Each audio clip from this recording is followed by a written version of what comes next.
placing the microphone to the short commissioner position. I first wanted to thank everybody for having me.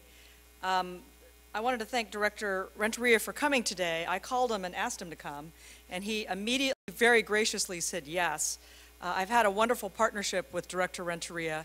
We've been working on reverse 911, I'm supposed to call it, what did you guys call it? Mass notification systems.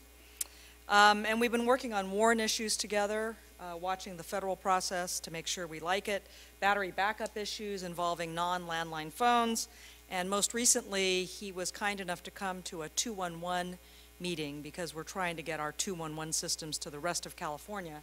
They do serve an important backup role for 911 in a big emergency, as shown particularly during our Southern California fires. So on behalf of the PUC, I wanted to welcome all of you to California. I regret to inform you you are in the grips of a policy wonk, so I apologize for that. I've been a commissioner at the FCC, and now I'm a commissioner at the California level at the California PUC. So yes, you've heard of a serial killer. I am a serial regulator. But I am a hip regulator because I have a Facebook page and I do Twitter in an official capacity. More on that later. So I was brought here to talk about two sets of initiatives in California. I know you've been talking a lot about disasters, but I also wanted to talk about the economic sustainability part of the TIDAL program. And I first wanted to talk about broadband, and then we're going to go into some energy issues, if you don't mind. And broadband, by that, I'm just going to say it's fast internet access. And what we've been doing here in California is that we have been very focused on information technology here in the state because we believe it empowers people to be more interconnected, and it empowers them to be more knowledgeable, and it empowers them to be better citizens. So it is my humble opinion that information technology gives you what you want in your hometown. It gives you business retention and business attraction. It gives you more skilled workforce. It gives you better education. It gives you better health care. It gives you more efficient e-government, as Mayor Nagin told us yesterday, and it gives you a cleaner environment. It gives you a smarter electric grid. It gives you a more secure community from a public safety point of view.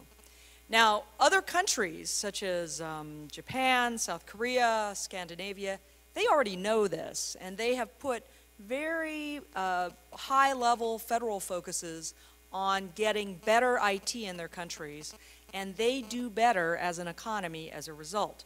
And so here in California, which is the home of computers, Governor Schwarzenegger put a huge focus on broadband because he believes three things. First, he knows that our economic development is highly dependent upon the robustness of our information technology system.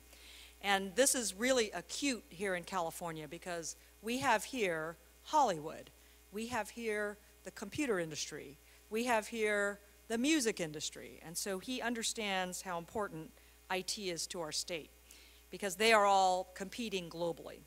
Second, he understands that broadband is critical infrastructure the same way that a road, a levee, or a school building is infrastructure.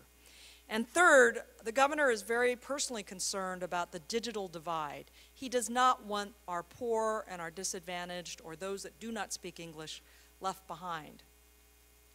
So in November of '06, Governor Schwarzenegger issued an executive order on broadband, and he appointed a 21-member blue ribbon task force of experts to tell him what needs to be done here in California to bring us up to remove barriers to access, identify opportunities for adoption, and enable a better, more advanced communication system in the state.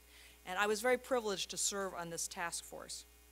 And so he told us, tell me first of all what I can do right now. And so within just really 3 months, the task force put out an interim order basically setting out what's the low-hanging fruit that you, Governor Schwarzenegger, could do right now to help broadband. And so we gave him some suggestions like, there are a lot of state-owned towers and buildings. Order them to be more available to put communications equipment on. We told him, we have problems with right-of-ways.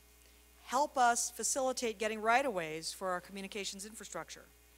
We asked him to have the state lead by example, so have them adopt advanced technology. So, for example, Department of Insurance has adopted Voice over Internet Protocol, and we said, Caltrans, our transportation agency, is very key in this process. A lot of our communications companies need access to the rights-of-way along the freeways. If, for example, we're ripping up a freeway anyway for normal maintenance, at that time, notify the telecom carriers and have them install conduit during the time they're ripping up the highway so that we don't have to re-rip up the highway to put in infrastructure. And so these were some of the things we did in the interim order. We then studied the issue for about 9 more months, and we put out a final order. And in our final order, we made it clear that you can't just invest in the physical infrastructure. There's more that needs to be done.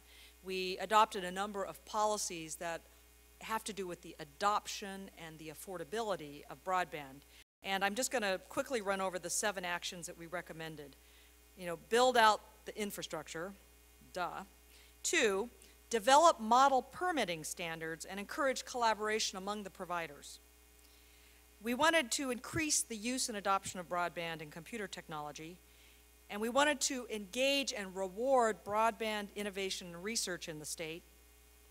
We wanted him to create a statewide e-health network, more on that soon. We wanted to leverage